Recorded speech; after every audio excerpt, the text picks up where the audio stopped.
Welcome to my channel. Please like, comment, and subscribe. Maritime work is a dangerous work, and people employed on ships, in ports, and on offshore oil rig and platform face a number of potential accidents, injuries, and illnesses. While workers may fear things like falling overboard, loss of limbs from equipment accidents, or vessel sinking and capsizing accidents, many more will fall victim to hearing loss.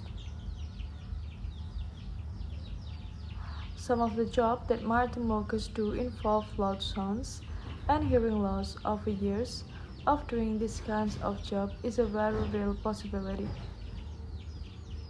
While some may experience only minor loss of hearing, other workers may almost completely lose the ability to hear.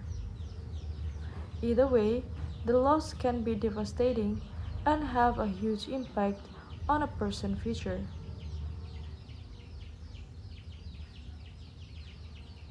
If you have experienced any hearing loss because of your maritime work, you may be able to get compensation thanks to maritime law.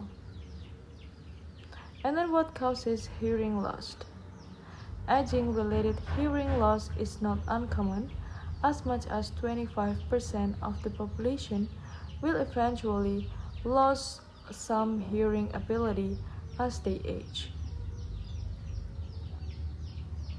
Aging is not the only cause of hearing loss though. Being exposed to loud sounds over long periods of time can cause it as well.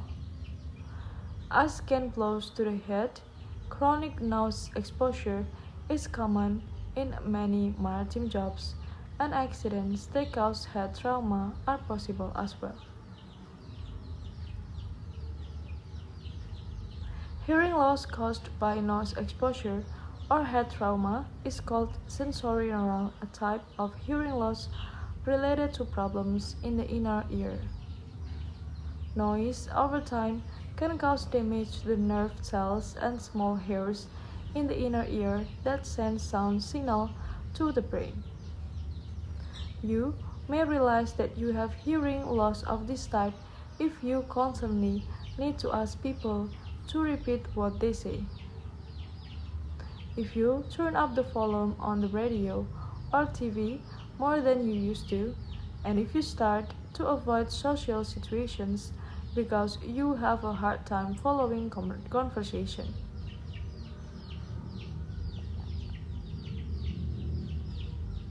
The next discussion is about treatment for hearing loss.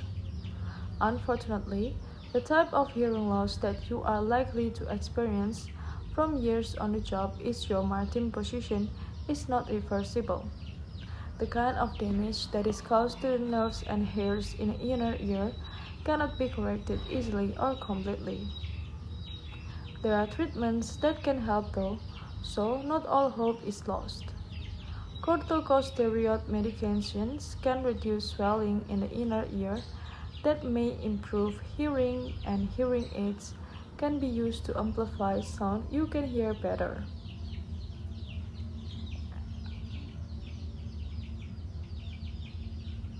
And then the next is noise in the maritime industry.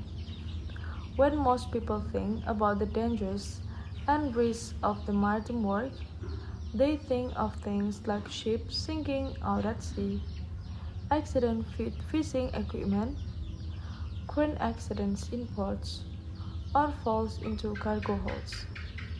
These are the sensational types of dangers that are terrible when they occur, but they overshadow other risks that are not seaworthy. Noise is a major health hazard because it causes hearing loss. Various types of maritime workers are exposed to loud sounds and noise from various sources. These include large diesel engines, turbines, cargo cranes, fishing equipment, and processing equipment, and others. Maritime work and protecting your ear. There are workplace safety limits on how much noise workers and passengers on ship can be exposed to. The limits are set by the International Maritime Organization or IMO. The acceptable maximum level are lower than on land to account for the special nature of maritime environments. For example, a workshop on land should be numbered lower than 70 decibels, but 85 decibels are considered acceptable on a vessel. Onshore, sleeping areas should be 45 decibels or less, while on a ship they can be as high as 60 decibels. The IMO has also set mandatory requirements for how ships should be constructed in order to reduce noise on board. In addition to preventing too much noise in the first place, maritime workers should be provided with the right safety gear to protect their ears and the training necessary to understand how and when to use that equipment. The next discussion is about what to do if you lose hearing because of your maritime job.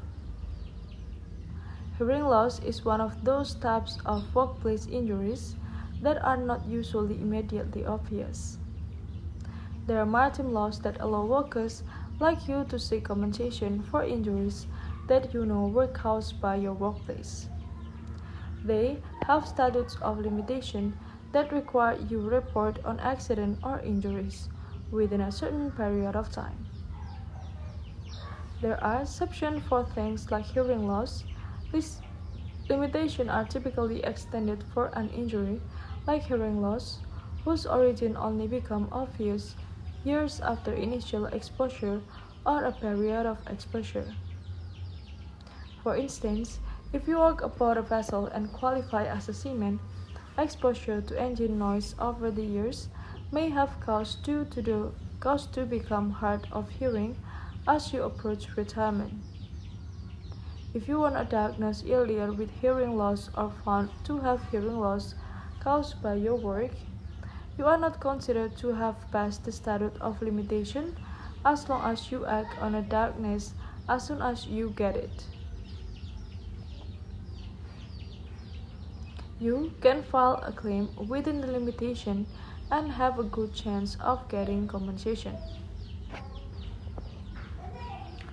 If you suspect you have hearing loss because of noise exposure on a job, the first thing you should do is see your doctors and get medical records that prove it was most likely caused by years of exposure at work.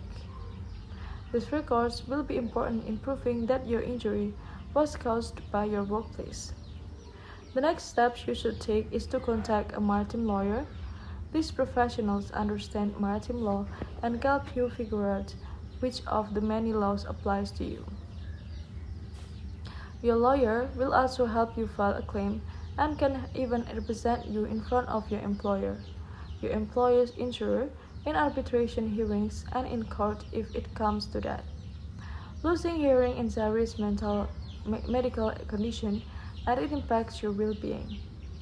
Getting compensation may mean being able to afford better treatments and not needing to simply accept living out your life without being able to hear. I think that's all, guys, the information that I can say to you. Thank you so much, guys, for watching, and if you need information related to maritime topics, you are in the right channel. Why I said like that? Because in this channel we talk about it a lot. And then if you guys want us to talk about or discuss about the information that you need about maritime topic, you can just drop your comment below in the comment section, and later when we have a chance we will talk about it. And then also do the same thing if you have question. You can also drop your question in the comment section, guys, and later when we have a chance we will talk about it. Don't forget to share this video to your friends, family, and your loved one. Maybe they need information related to maritime topics, so when you share this video to them, it means you already helped them to get through the problems. And for example, maybe the information related to Jones Act, Death on a High Seas Act, Longshore and Harbour Workers Compensation Act, Maintenance and Cure, Workers Compensation, and even about maritime attorney in the region. So by sharing this video, you actually let them know that in this channel we provide a lot of information related to maritime topics for those who need it. Thank you so much, guys, for watching. Don't forget to give a like, comment, and subscribe to this channel. Bye guys, see you in another video.